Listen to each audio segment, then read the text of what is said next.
बैठो, सिट।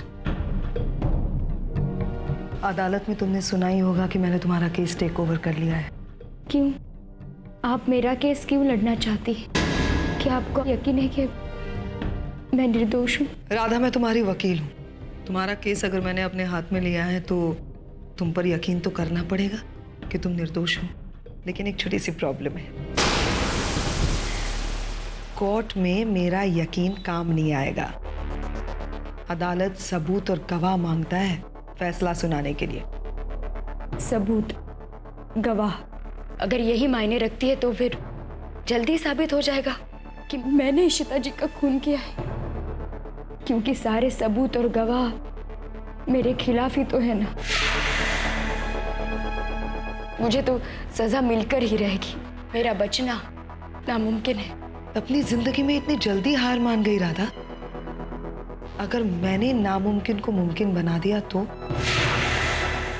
मुझ पर विश्वास करो राधा, मुझे तुम्हारे मुंह से सारी कहानी सुननी है। ये प्रणय शब्द जब से तुम्हारी जिंदगी में आया तब से लेकर अब तक की सारी हकीकत मुझे तुम्हारे मुंह से सुननी है। और राधा, सिर्फ सच कहना। जी वो जी, इससे पहले कि आप अपना काम शुरू करें, मैं आपसे एक सवाल करना चाहता हूँ। क्या आप मुझे बता सकती हैं कि इस केस को लड़ने के लिए आप कितने पैसे लेंगी? क्योंकि शायद हम लोग आपकी फीस अफोर्ड ना कर पाए। आप फिक्र मत कीजिए, मुझे मेरी फीस मिल गई है। जी? फीस मिल चुकी है? किसने दी आपको फीस और क्यों? कोई है जिसे तुम्हारे निर्दोष होने पर पूरा विश्वास है, जो चाहता है कि तुम कोर्ट से बाइज्जत बरी हो जाओ, तुम्हें इंसाफ मिले। कौन है वो इंसान?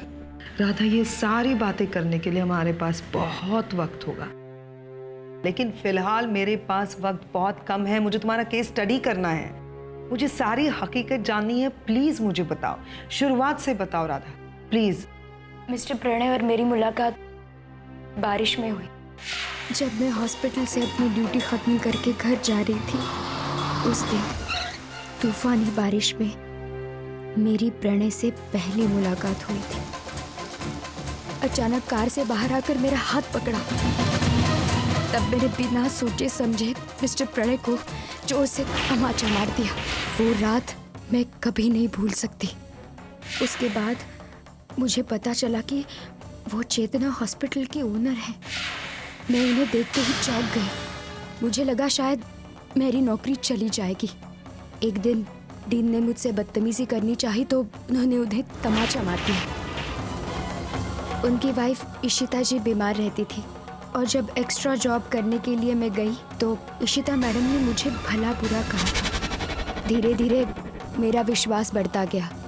फिर प्रणय सर ने इशिता मैडम को दवाई खिलाने की पूरी जिम्मेदारी मुझ पर सौंप दी।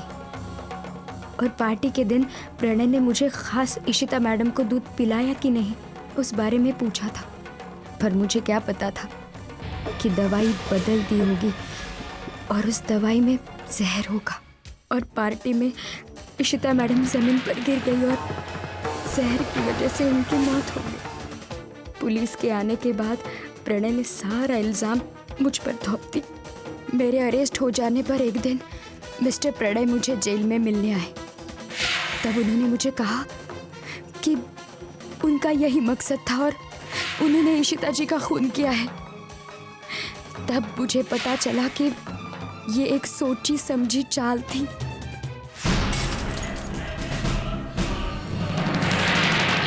कैसे हो सकता है? इंदिरा जयसिंह को राधा का केस लड़ने को कौन कह रहा है? अब हम बहुत बड़ी मुसीबत में फंस गए, बहुत बड़ी। तुम यहां मुंह लटकाए क्या कर रहे हो? जवाब दो, मेरी बात का जवाब दो। सर मुझे कैसे पता होगा? पता नहीं तो पता करो जॉन। यहाँ दीवार की तरह खड़े मत रहो। सर देखिए, आप शांत हो जाइए, मैं आपके लिए ड्रिंक बनाता हूँ। सर देखिए, अब हमें ठंडे दिमाग से काम लेना होगा। और इस इंदिरा जयसिंह का तो कुछ करना ही होगा।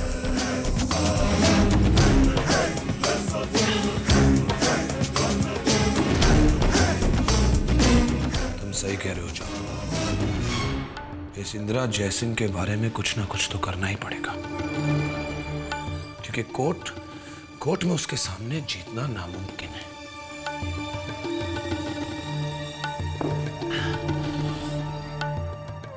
तुम एक काम करो जॉन, पता करो कि वो कौन इंसान है जिसने इंदिरा जयसिंह को राधा के लिए हायर किया है। पता करो कि वो राधा का केस क्यों लड़ रही है। अरे जब राधा की फैमिली उसे अफोर्ड नहीं कर सकती तो वो क्या कर रही है राधा के साथ? पता करो, मेरी बात सुनो। मुझे सारी की सारी डिटेल्स चाहिए, समझ गए तुम? या यस। गो, रुको।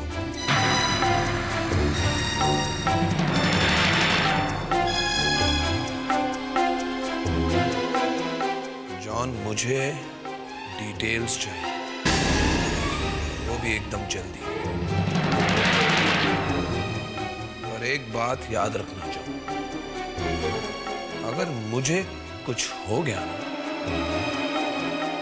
तो तुम भी नहीं बचोगे।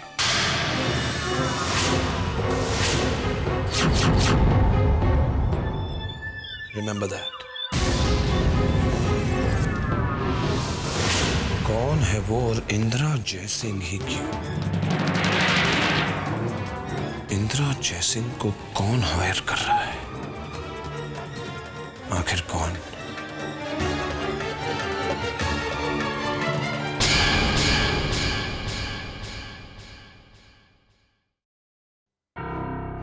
इंदिरा जयसिंह, इतनी बड़ी वकील को राधा ताई के लिए कौन लेकर आया होगा? जितनी बड़ी वकील उतनी बड़ी उनकी फीस, और लेकर कोई भी आया हो उनकी फीस तो हमें ही चुकानी पड़ेगी ना। अरे घर की छोटी सी किश्त तो हम चुन्नीलाल को नहीं चुका सकते।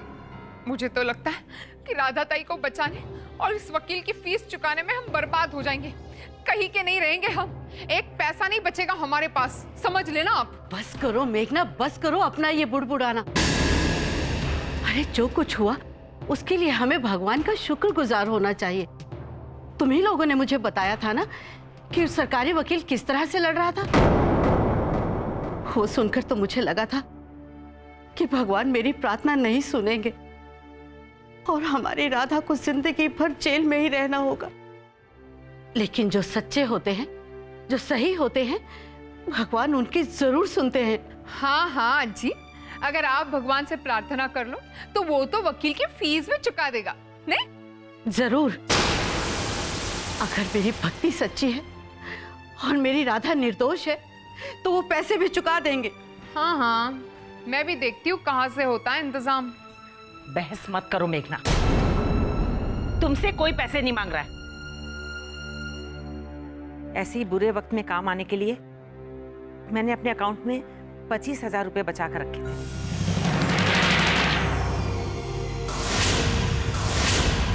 आज वो पैसे राधा के बचाव में काम आएंगे। और एक बात याद रखना मेघना, राधा को इस तकलीफ से बचाने के लिए मैं मुझसे बनती हर कोशिश करूंगी, समझी?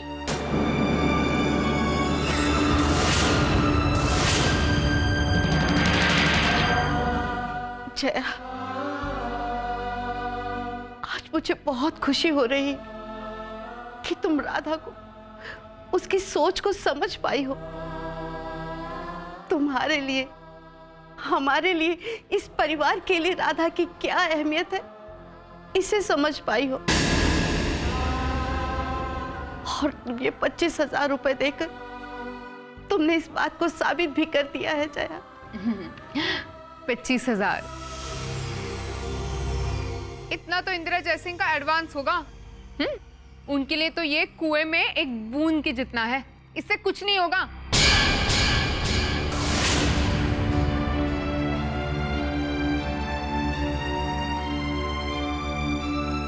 अविनाश, अविनाश, तुम वकील से मिलकर आए हो ना, क्या कहा उसने? बहुत ज्यादा पैसे मांगे क्या उसने?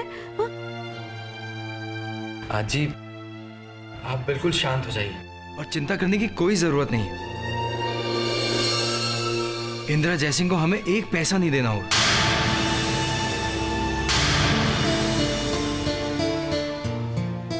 क्या?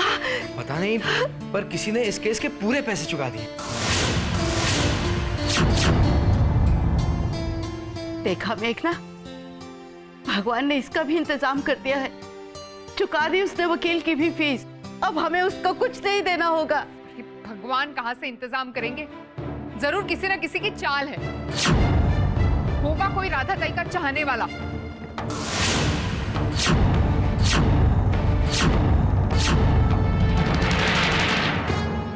अविनाश, इस केस की सारी फीस चुका दी गई है?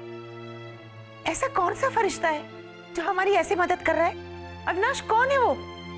पता नहीं आई कौन है वो, लेकिन जो भी होगा बहुत अच्छा इंसान होगा।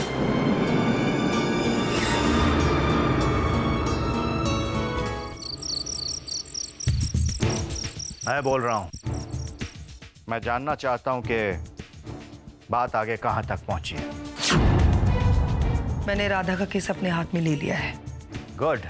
केस बहुत वीक है, जीतने की पॉसिबिलिटीज जरा कम दिखाई दे रही है। इम्पॉसिबल को पॉसिबल बनाना इंदिरा जयसिंह का काम है। मैं बस इतना चाहता हूं कि आप राधा को इस केस से जल्द छुड़वाइए। जी हाँ, मैं पूरी कोशिश करूंगी। लेकिन एक बात पूछूं, आप राधा को छुड़ाने में इतनी दिलचस्पी क्यों ले रहे हैं? उससे आपका कोई लेना देना नहीं है। बस राधा को इस केस से छुड़वाने के लिए आपसे बनती सारी कोशिश कीजिए। एक मिनट। इंदिरा जयसिंह की बात आप जरा ध्यान से सुनिए। अगर आप वाकई राधा को छुड़ाना चाहते हैं, वाकई आप चाहते हैं कि इंदिरा जयसिंह ये केस लड़े और राधा को छुड़ाने में मदद करे, तो आपको मुझे सारी बात सच बतानी पड़ेगी। आप मेरे पास आए थे, मैं आपके पास नहीं आई थी। मुझे आपकी जितनी जरूरत नहीं है, उससे कई ज्यादा जरूरत आपको मेरी है। याद रहे, इंदिरा जयसिंह सिर्फ सच्चाई की लड़ाई लड़ती है। मुझे कोई जल्दी नहीं है, आप सोचकर मुझे फोन कीजिएगा। मौसी, ये फाइल अंदर रख दो, फोन आएगा बाद में बात करेंगे।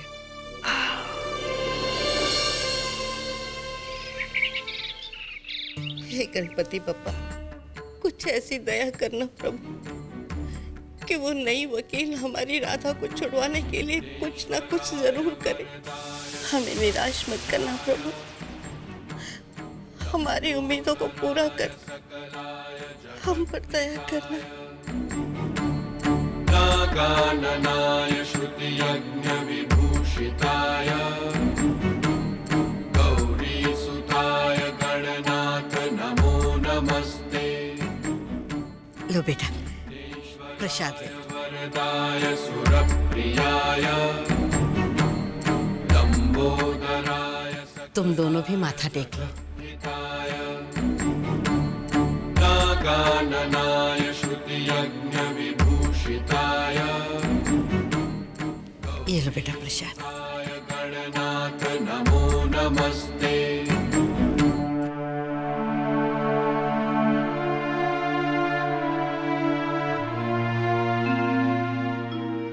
देखना, इस बार भगवान सब कुछ ठीक कर देंगे। अच्छा आजी, हम लोग चलते हैं। जी बेटा।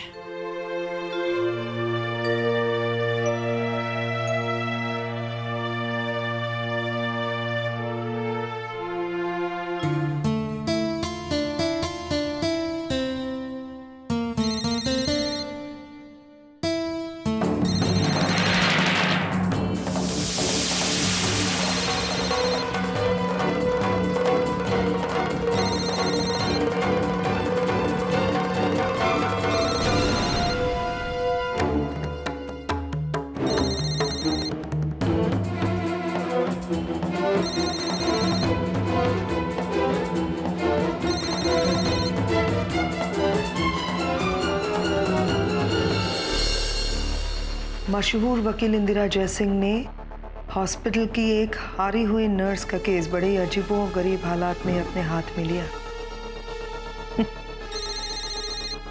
हारी हुई नर्स, इंटरेस्टिंग।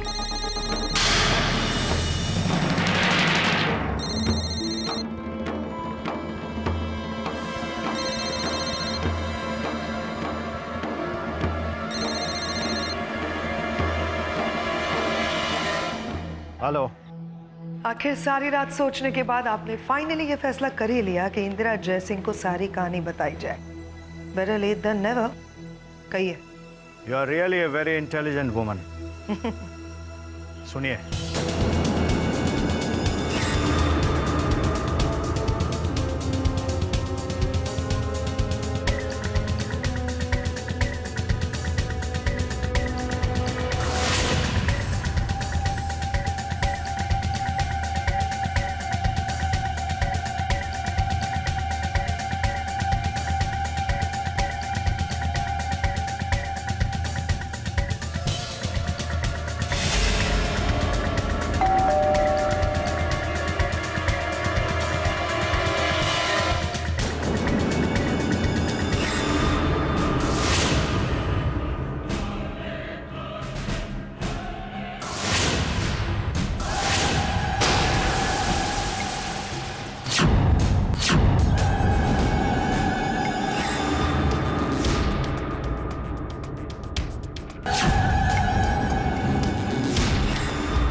बैठिए।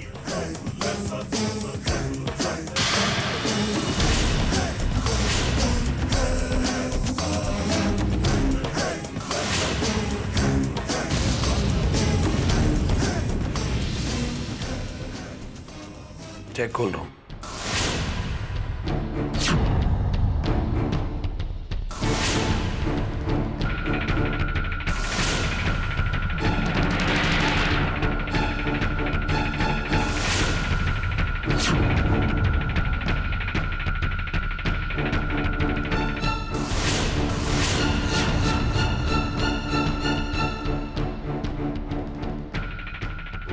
Mister Pranay,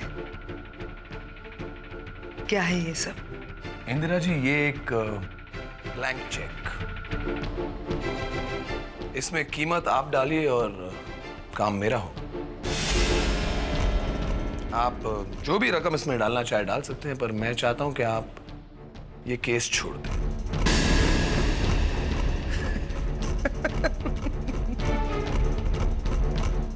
What is this, mister Pranay? आपको ये सब करने की क्या जरूरत है? इतने सारे पैसे आप क्यों दे रहे हैं मुझे? मिस्टर प्रणय, कहीं आपको डर तो नहीं है कि सारी सच्चाई सामने आ जाएगी?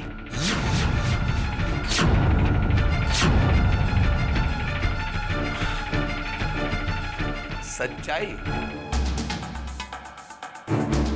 इंदिरा जी, किसे पड़ी है सच्चाई क्या है?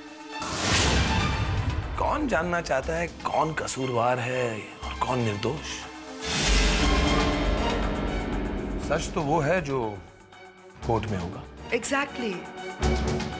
मैं आपकी सारी बातों से बिल्कुल सहमत हूं मिस्टर प्रणय। और अदालत ने ऑलमोस्ट अपना फैसला सुना दिया है, फिर उसके बाद भी ये सब क्यों? मतलब राधा तो हार गई हैं, आप जीत गए हैं। बिल्कुल, राधा तो हारने ही वाली है। पर क्या है ना इंदिरा जी, मैं आपके एक्सपीरियंस को रिस्पेक्ट करता हूं। मैं ये नहीं चाहता कि आपका नाम हार के साथ जुड़े। Thank you. इसलिए मैं चाहता हूं कि आप ये ब्लैंक चेक एक्सेप्ट करें और इसमें जो चाहे अमाउंट आप भरें और इस केस को छोड़ दें। और मैं ये भी जानता हूं कि आपको ऐसा ऑफर अपने पूरे करियर में नहीं मिलेगा, और आप ये ऑफर रिफ्यूज कर ही नहीं सकती। तो फिर इंदिरा जी, आज कोर्ट में मुलाकात तो जरूर होगी, पर wish you all the best. Thank you. Bye miss Indira Jaisingh.